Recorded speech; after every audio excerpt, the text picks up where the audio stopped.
तो बच्चों आज हम पढ़ने वाले हैं कक्षा 7 के पाठ्यक्रम में सम्मिलित एकादश पाठ को अर्थात 11 पाठ को, जिसका नाम है सिन्न दिलीपयो संवाद अर्थात शेर और राजा दिलीप के बीच हुए संवाद ना। शेर और राजा के बीच जो बातचीत हुई थी उस संवाद को हम लोग जानेंगे, उस बात को जानेंगे। तो बच्चों इस पाठ की व्याख्या करने से पहले हम सबसे पहले कठिन शब्दों के अर्थ को समझ लेते हैं ताकि पाठ का अर्थ समझने में आसानी हो सके। तो चलिए शुरुआत करते हैं। तो देखिए बच्चों, हंतुम का अर्थ होता है मारने के लिए, ठीक है। वृथा अर्थात व्यर्थ। महिपाल का अर्थ होता है राजा। पालितवती का अर्थ होता है पालन की। त्वक यानी त्वचा, पेड़ की छाल, ठीक है। उच्छिन्नम यानी छिल गया। दुष्कृतेन का अर्थ होता है दुष्टता से। रक्षणार्थम का अर्थ होता है रक्षा करने के लिए। आदिष्ट अर्थात आदेशित किया गया। अस्याम गुहायाम का अर्थ होता है गुफा में, इस गुफा में। धेनु यानी गाय। त्यजतु का अर्थ होता है त्याजना या फिर छोड़ना, ठीक है, छोड़िए। परिपालक यानी पालन करने वाला। रक्षणीय का अर्थ होता है बचाना चाहिए। मूर्खत्वम यानी मूर्खता। वरम का अर्थ होता है श्रेष्ठ। क्षतात त्रायते यानी विपत्ति अथवा चोट से बचाता है। क्षत्रियत्वे नष्टे सती का अर्थ होता है क्षत्रियता के नष्ट होने पर। कोटिसह, तो बच्चों देखिए अगला है कोटिसह का अर्थ होता है करोड़ों। दातुम यानी देने के लिए। प्रयोजनम उद्देश्य। इमाम धेनुम का अर्थ होता है इस गाय को। अवन्नत्य का अर्थ होता है झुककर। अंतर्हिता अर्थात अंतर्धान हो गया। गृहीता यानी ली। शरणागताम नाम का अर्थ होता है शरणागता नाम परित्राणाय का अर्थ होता है शरण में आए हुए की रक्षा के लिए। नितराम यानी अत्यधिक। तो बच्चों चलिए हम पाठ की व्याख्या को समझते हैं। तो सिन्न दिलीपयो संवाद अर्थात राजा और शेर के बीच हुए बातचीत, है ना। शेर और राजा दिलीप के बीच हुए संवाद। देखिए, महाराज दिलीप वह सिंहम हंतुम धनुः आकृष्य सज्ज भवति, ठीक है। महाराज दिलीप अर्थात महाराज दिलीप, सिंह यानी सिंह को, शेर को, हंतुम मारने के लिए, धनु अर्थात धनुष की प्रत्यंचा, आकृष्य यानी खींचकर, सज्ज तैयार, भवति यानी होते हैं। यानी महाराज दिलीप सिंह को मारने के लिए धनुष की प्रत्यंचा को खींचकर तैयार होते हैं। अब देखिए यहाँ से पंक्तियाँ शुरू होती है सिन्हा। बच्चों एक बात और यहाँ पे बता दूँ कि जो महाराज दिलीप हैं यह अपने गुरु की आज्ञा से गाय को चराने के लिए जाते हैं। तो वहाँ पर एक शेर गाय पर हमला कर देता है, जिससे राजा दिलीप गाय को बचाने के लिए शेर से कुछ बातचीत करते हैं, जिसमें शेर उनके पक्ष में गाय को बचाने के लिए कुछ शर्तें रखता है। तो देखिए यहाँ से पंक्तियाँ शुरू होती है। सिन्हा अर्थात शेर। उच्चय हसन अर्थात ऊंचा हंसते हुए या जोर से हंसते हुए। महिपाल यानी राजा। मही मतलब पृथ्वी और पाल मतलब पालन करने वाला, है ना। पृथ्वी पर पालन या शासन करने वाला यानी राजा। तो यानी तुम्हारा। श्रमः, श्रमः का अर्थ होता है बच्चों मेहनत या श्रम। वृथा यानी बेकार। तो इसका अर्थ हो जाएगा कि शेर जोर से हंसते हुए, ऊंचा हंसते हुए कहता है राजा, आपकी मेहनत या तुम्हारी मेहनत बेकार है, व्यर्थ है। अगली पंक्तियाँ हैं। भवान माम हंतुम समर्थः न भविष्यति। भवान का अर्थ होता है बच्चों आप।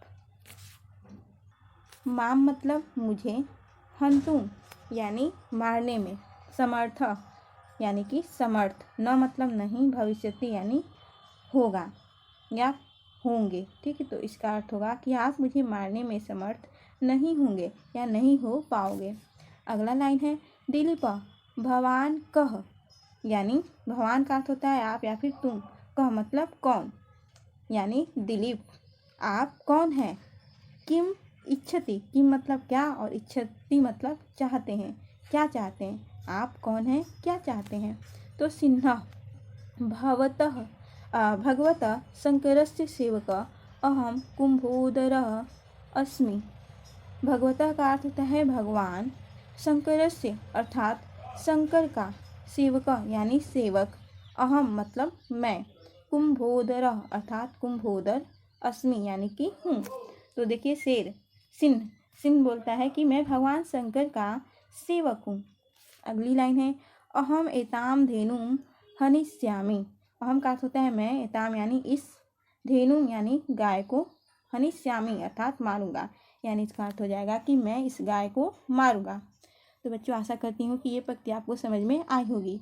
चलिए अगले पंक्तियों की तरफ चलते हैं। और पंक्तियाँ हैं दिलीपः यानी राजा दिलीप, राजा का नाम था दिलीप, ठीक है। तो वो दिलीप अब बोलेंगे भवान एवं कथम वदति। भगवान का अर्थ होता है बच्चों आप, एवं मतलब ऐसा, कथम मतलब क्यों, वदति यानी कह रहे हैं या बोल रहे हैं। तो दिलीप बोलते हैं कि आप ऐसा क्यों कह रहे हैं या क्यों बोल रहे हैं। तो देखिए अगली लाइन है सिन्हा माता पार्वती एवं देवदारू वृक्षम पुत्रवत पालितवती, ठीक है। सिन्हा अर्थात सिंह, माता पार्वती, इमम का अर्थ होता है इस, देवदारू वृक्षम का अर्थ होता है देवदारू वृक्ष को, पुत्रवत यानी पुत्र की तरह, बेटे की तरह, पालितवती यानी पाला है, पालन पोषण किया है। तो इसका अर्थ हो जाएगा कि माता पार्वती ने इस देवदारू वृक्ष को पुत्र की तरह पाला है। अगला पंक्ति है एकदा एकेन गजेन अस्य वृक्षस्य त्वक उच्छिन्नम, ठीक है। एकदा का अर्थ होता है एक बार, एकेन यानी कि एक, गजेन यानी हाथी के द्वारा, अस्य अर्थात इस, वृक्ष से यानी वृक्ष की, तो यानी त्वचा या फिर छाल, उच्छिन्नम यानी उखाड़ दिया गया है ना, या छील दिया गया। तो इसका अर्थ हुआ कि एक बार एक हाथी के द्वारा इस वृक्ष की छाल को छील दिया गया या फिर उखाड़ दिया गया, ठीक है। अगला लाइन है गजस्य दुष्कृतेन माता दुखिता अभवत। गजस्य अर्थात हाथी के, दुष्कृतेन यानी दुष्कृत्य या बुरे कार्य के द्वारा, माता यानी माता पार्वती, दुखिता अर्थात दुखी, अभवत यानी हो गई। तो इसका अर्थ हो जाएगा कि हाथी के दुष्कृत्य के कारण माता दुखी हो गई। अगला लाइन है ततः प्रभृति महादेवेन एतस्य रक्षणार्थम अहम आदिष्टः। ततः का अर्थ हो गया तब में, प्रभृति लेकर, महादेवेन यानी महादेव के द्वारा, एतस्य इसकी, रक्षणार्थम यानी रक्षा के लिए, अहम मुझे, आदिष्ट यानी आदेश दिया गया है। तो देखिए इसका अर्थ हो जाएगा कि तब से लेकर महादेव के द्वारा इसकी रक्षा के लिए, अर्थात इस वृक्ष की रक्षा के लिए मुझे आदेश दिया गया है। अगली लाइन है तदा प्रभृति अस्याम गुहायाम स्थितो अस्मि। तदा का अर्थ होता है कि तब से लेकर, अस्या अर्थात इस, गुहायाम अर्थात गुफा में, स्थितो धन अस्मि, स्थितो यानी स्थित, अस्मि यानी हूँ। तो इसका अर्थ हो जाएगा कि तब से लेकर मैं इस गुफा में स्थित हूँ। अद्य भाग्यवशात ऐसा धेनु आगता। अद्य का अर्थ होता है बच्चों आज, भाग्यवशात अर्थात भाग्यवश, ऐसा यानी यह, धेनु मतलब गाय, आगता यानी आ गई। तो इसका अर्थ हो जाएगा कि आज भाग्यवश यह गाय आ गई। अतएव एताम धेनु त्यजतु। अतएव का अर्थ होता है इसलिए, एताम यानी इस, धेनु यानी गाय को, त्यजतुम यानी छोड़ दीजिए। तो इसका अर्थ हो जाएगा इसलिए इस गाय को छोड़ दीजिए। सिंह कह रहा है कि इसलिए इस गाय को मेरे लिए छोड़ दीजिए। तो अब देखिए दिलीप क्या बोलेंगे, दिलीपः कुंभोदर यानी कुंभोदर, देवानाम देव, देव महादेव, एक बार फिर से देख लीजिए, देवानाम देव महादेव, जगत रक्षक परिपालकश्च, देवा नाम का अर्थ होता है देवों के, और देवा मतलब देव, महादेवा अर्थात महादेव, जगत यानी जगत के, रक्षक रक्षा करने वाले, परिपालक धन च का अर्थ होता है और परिपालक यानी परिपालक या पालन करने वाले। तो इसका हो जाएगा अर्थ कि कुंभोदर देवों के देव, महादेव, जगत के रक्षक और परिपालक हैं। अगला लाइन है परंतु इयम गुरु धेनु मया निश्चयेन रक्षणीया। परंतु का अर्थ होता है परंतु, इयम यानी यह, गुरु अर्थात गुरु, धेनु मया अर्थात गाय, मया अर्थात मेरे लिए, निश्चयेन का अर्थ होता है अर्थात निश्चय ही, रक्षणीया यानी रक्षा करने योग्य है। तो इसका अर्थ हो जाएगा कि परंतु यह गुरु की गाय निश्चय ही मेरे द्वारा रक्षा करने योग्य है। अगला लाइन है एतदर्थम एताम परित्यज्य मां भक्ष्यतु। एतदर्थम अर्थात इसके लिए, एताम इसे, परित्यज्य अर्थात छोड़कर, माम मुझे, भक्ष्यतु यानी भक्ष कर लो या खा लो। तो इसका अर्थ हो जाएगा कि इसके लिए, इसे छोड़कर मुझे खा लो, ठीक है, या मेरा भक्षण कर लो। अगला लाइन है सिन्हा बिहस्य विस्तृतम साम्राज्यम नवम यौवनम सुंदरम शरीरम च विहाय किमर्थम भवान एकस्या धेनो रक्षाए स्वप्राणान त्यक्तुमिच्छति।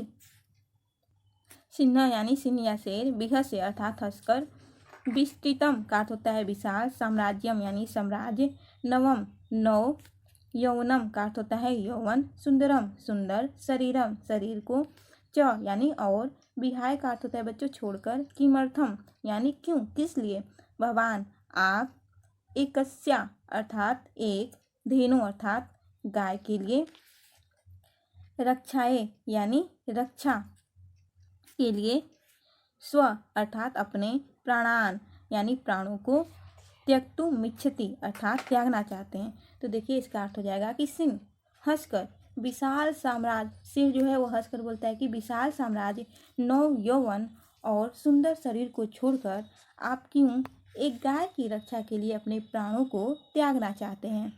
ठीक है बच्चों, अगला लाइन देखिए त्यजतु मूर्खत्वम अर्थात मूर्खत्वम का अर्थ होता है मूर्खता, त्यजतु का अर्थ होता है छोड़ो यानी मूर्खता छोड़ो।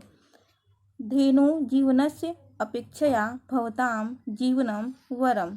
धेनु का अर्थ होता है गाय के, जीवन से अर्थात जीवन की, अपेक्षया अर्थात अपेक्षा, भवताम यानी आपको, जीवनम यानी कि जीवन, वरम अर्थात श्रेष्ठ। तो देखिए इसका अर्थ हो जाएगा कि गाय के जीवन की अपेक्षा आपको जीवन श्रेष्ठ है, यानी गाय को बचाने की जगह आप अपने प्राणों को बचाइए, क्योंकि आप इतने बड़े साम्राज्य के राजा हो और नया आपका यौवन है ना, सुंदर शरीर है आपका, इसको छोड़कर आप एक गाय के लिए अपने प्राणों को क्यों त्यागना चाहते हैं।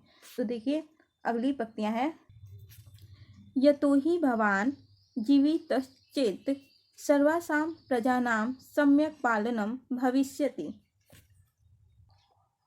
यत यानी क्योंकि, तो ही अर्थात यदि, भवान यानी कि आप, जीवितश्चेत् का अर्थ होता है कि जीवित हैं, तो सर्वासाम अर्थात सारी, प्रजा नाम यानी प्रजा का, सम्यक यानी ठीक प्रकार से, पालनम यानी पालन, भविष्यति यानी होगा। तो इसका अर्थ हो जाएगा कि क्योंकि यदि आप जीवित हैं तो सारी प्रजा का पालन ठीक प्रकार से होगा। अगला देखिए लाइन है, आप दिलीप बोलेंगे, राजा दिलीप। तो दिलीप छतात त्रायते इति क्षत्रिय कथ्यते। तो बच्चों देखिए छतात त्रायते का अर्थ होता है विपत्ति अथवा चोट से बचाता है, ठीक है, इति इस प्रकार, क्षत्रिय अर्थात क्षत्रिय, कथ्यते यानी कि कहलाता है। तो इसका अर्थ हो जाएगा छत अर्थात विपत्ति या किसी भी प्रकार की चोट से बचाता है, इस प्रकार क्षत्रिय कहलाता है। जो क्षत्रिय होता है वो कोई भी विपत्ति क्यों ना हो, वो सभी प्रकार के विपत्तियों से या चोट से बचाता है, वही कहलाता है क्षत्रिय। ठीक है बच्चों, अगला लाइन देखिए है क्षत्रियेण सन्मया धेनु निश्चयेन रक्षणीया, अर्थात क्षत्रिय का होता है क्षत्रिय, ठीक है। सन्मया का अर्थ होता है मया अर्थात मेरे, और सन यानी होते हुए, धेनु का अर्थ होता है गाय, और निश्चयन अर्थात निश्चित ही, रक्षणीय का अर्थ होता है कि रक्षा, अर्थात इसका अर्थ हो जाएगा कि क्षत्रिय होते हुए भी मैं इस गाय की निश्चय ही रक्षा करूँगा, निश्चय ही यह गाय रक्षा के योग्य है। अगला लाइन देखिए, क्षत्रियत्वे नष्टे सती नास्ति किंचित प्रयोजनम सत्येन प्राणे वा। क्षत्रियत्वे का अर्थ होता है कि क्षत्रियता, नष्टे सती का अर्थ होता है नष्ट होने पर, क्षत्रियता के नष्ट होने पर, ठीक है। नास्ति, न धन अस्ति, न मतलब नहीं, अस्ति मतलब है, किंचित का अर्थ होता है कि कोई, प्रयोजनम अर्थात प्रयोजन, राज्येन का अर्थ होता है राज्य से, प्राणय अर्थात प्राण, वा का अर्थ होता है अथवा। तो देखिए इसका अर्थ हो जाएगा कि क्षत्रिय होते हुए मेरे द्वारा क्षत्रियत्व के नष्ट होने पर राज्य से या प्राणों से कोई प्रयोजन यानी कि उद्देश्य नहीं है। अगली लाइन है, अतएव मम शरीरम भक्ष्यतु। अतएव का अर्थ होता है अतः या फिर इसलिए, मम अर्थात मेरे, शरीरम यानी शरीर को, भक्ष्यतु यानी भक्ष लीजिए या फिर खा लीजिए, तो इसका अर्थ हो जाएगा इसलिए मेरे शरीर को खा लीजिए, ठीक है। इमाम धेनु त्यज, इमाम का अर्थ होता है इस, धेनु यानी गाय को, त्यज अर्थात छोड़ दीजिए, त्याग दीजिए, तो इसका अर्थ हो जाएगा और इस गाय को छोड़ दीजिए। अगली लाइन देखिए है, सिन्ह यानी सिंह, भवतु स्व शरीरम समर्पयतु। भवतु का अर्थ होता है कि आप, स्व अर्थात अपना, शरीरम शरीर, समर्पयतु अर्थात समर्पित कीजिए। तो शेर यहाँ पे सिंह बोल रहा है कि ऐसा ही हो, ऐसा कहकर वो बोलता है कि अपना शरीर समर्पित कीजिए। अब देखिए बच्चों अगली पंक्तियाँ हैं, अगला पैराग्राफ, यहाँ पे कहा जा रहा है, यावत् राजा सिंहस्य पुरतः अवनत्य स्वशरीरम समर्पयति तावत् सिंह अंतर्हितः भवति। तो देखिए बच्चों यावत् का अर्थ होता है कि जब, राजा सिंहस्य, राजा का अर्थ यानी राजा, सिंहस्य यानी शेर के, पुरतः सामने, अवनत्य स्वशरीरम का अर्थ होता है अपना शरीर, समर्पयति अर्थात समर्पित, तावत तब, अंतर्हित यानी अंतर्हित या फिर गायब या अंतर्धान, भवति यानी हो गया, ठीक है, या हुआ। तो इसका अर्थ हो जाएगा कि जब राजा सिंह के सामने झुककर अपनी शरीर समर्पित करता है तब सिंह अंतर्धान हो जाता है, यानी जो सिंह है वो गायब हो जाता है। अगली लाइन है, नंदिनी अर्थात धेनु, यानी जो गाय है उसका नाम है नंदिनी। तो यहाँ पे जो गाय है वो बोलती है, राजन मया भवान परीक्षित, मया का अर्थ होता है मेरे द्वारा, भवान यानी आपका, परीक्षित यानी परीक्षा ली गई। तो इसका अर्थ हो जाएगा कि हे राजन मेरे द्वारा आपकी परीक्षा ली गई। अगली लाइन है, शरणागता नाम परित्राणाय भवतः अनुपमया निष्ठया अहम नितराम प्रसन्नः, ठीक है। तो शरणागता नाम का अर्थ होता है शरण में आए हुए, परित्राणाय का अर्थ होता है रक्षा के लिए, भवतः यानी आप, अनुपमया का अर्थ होता है अनुपम, निष्ठया यानी निष्ठा से, अहम यानी मैं, नितराम अर्थात अत्यधिक, प्रसन्न यानी प्रसन्न। तो इसका अर्थ हो जाएगा कि शरणागतों या शरण में आए हुए की रक्षा के लिए आपकी अनुपम निष्ठा से मैं बहुत ही ज़्यादा प्रसन्न हूँ। अचिरमेव ते कामना पूर्णा भविष्यति, अचिरमेव का अर्थ होता है शीघ्र ही, ते कामना अर्थात तुम्हारी कामना, पूर्णा यानी पूर्ण या पूरा, भविष्यति अर्थात होगी, यानी शीघ्र ही तुम्हारी कामना पूर्ण होगी। तो बच्चों आज की कहानी आप लोग को कैसी लगी कमेंट में ज़रूर बताइएगा। तो बच्चों अब चलते हैं इसके प्रश्न उत्तरों को समझते हैं। तो देखिए बच्चों, ये दूसरे नंबर का प्रश्न है और कह रहा है पूर्ण वाक्येन उत्तरत, अर्थात पूरे वाक्य में उत्तर देना है। तो देखिए पहला प्रश्न है क नंबर का, कुंभोदर कस्य सेवक आसीत्। तो आप ऐसे उत्तर लिखेंगे, कुंभोदर भगवतः शंकरस्य सेवक आसीत्। क है माता पार्वती कम वृक्षम पुत्रवत पालितवती। तो उत्तर हो जाएगा माता पार्वती देवदारू वृक्षम पुत्रवत पालितवती। ग है छतात कह त्रायते। तो उत्तर हो जाएगा छतात क्षत्रियः त्रायते। घ है राजा कस्य पुरतः अवनत्य स्वशरीरम समर्पयति। तो उत्तर हो जाएगा राजा सिंहस्य पुरतः अवनत्य स्वशरीरम समर्पयति। आप बिल्कुल ऐसे ही लिखिएगा। प्रश्न संख्या 3 देखिए, निम्नलिखित पदानि निर्देशानुसारम परिवर्तयत, यानी निम्नलिखित पदों को निर्देश के अनुसार परिवर्तित कीजिए। जैसे सिन्हा, ये प्रथम विभक्ति है और बहुवचन का शब्द है। देखिए बच्चों यहाँ पे आपको करना क्या है, जैसे सिन्हा प्रथम विभक्ति का शब्द है, ठीक है, और यह एक वचन का है, तो आपको इसको प्रथम विभक्ति और बहुवचन में परिवर्तित करना है। तो वो परिवर्तित हो जाएगा सिन्हा में। सिन्हा मतलब एक से, सिन्हा मतलब बहुत सारे से, यानी बहुवचन में बदल देना है। उसी तरह बालका का आपको परिवर्तन करना है प्रथम विभक्ति बहुवचन में, तो हो जाएगा बालका। वानरः का तृतीय विभक्ति एक वचन में परिवर्तित करना है, तो वानरेण हो जाएगा उत्तर। और कुंभोधर का द्वितीय विभक्ति एक वचन का रूप आपको लिखना है, तो हो जाएगा कुंभोदरम, ठीक है। गजा का षष्ठी विभक्ति बहुवचन रूप लिखना है, तो गजा नाम होगा। अब प्रश्न संख्या 4 देखिए और लिखा हुआ है वाक्य शुद्धि कार्यत, यानी वाक्य शुद्धि कीजिए। कुछ वाक्य यहाँ पे अशुद्ध हैं, उनको शुद्ध करना है, सही करना है। क है स देवदारू वृक्षम पुत्रवत पालितवती। तो देखिए स की जगह आप इमम या फिर सा लिखेंगे, क्योंकि जो देवदारू वृक्ष को पुत्र के समान पालन कर रही थी या पालन पोषण कर रही थी वो एक स्त्री थी, ठीक है। तो वहाँ पे आप इमम या फिर सा का प्रयोग करेंगे। ख है तावत अस्य गुहायाम स्थितो अस्मि।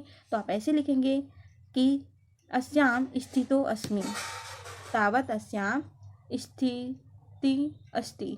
ग है इयम गुरो धेनु आवाभ्यम निश्चयेन रक्षणीया। तो यहाँ पे देखिए आप इयम की जगह लिखेंगे मया गुरु धेनु आवाभ्याम निश्चयेन रक्षणीया। अगला है इमाम धेनु त्यज। तो देखिए बच्चों ये वाला शब्द बिल्कुल सही है, तो इसमें कोई परिवर्तन नहीं होगा। अगले प्रश्न की तरफ चलते हैं और प्रश्न संख्या 5 है संधि विच्छेद कुरुत, यानी संधि विच्छेद कीजिए। तो एक तरफ पद है और एक तरफ आपको संधि विच्छेद करना है। तो देखिए जैसे में रक्षणार्थम रक्षण धन अर्थम, उसी तरह उच्छिन्नम तो उत धन छिन्नम, स्थितो अस्मि तो स्थितः धन अस्मि। ये हो गया आपका संधि विच्छेद। अब देखिए प्रश्न संख्या 6 है और यहाँ पे कहा जा रहा है मंजूषात पदानि चित्वा वाक्यानि पूर्यत, यानी निम्नलिखित पदों को कोष्टक में दिए हुए शब्दों के आधार पर वाक्यों को आपको पूरा करना है, रिक्त स्थान की पूर्ति करना है। तो क है इमम देवदारू वृक्षम पालितवती। तो इसमें आप भरेंगे बच्चों माता,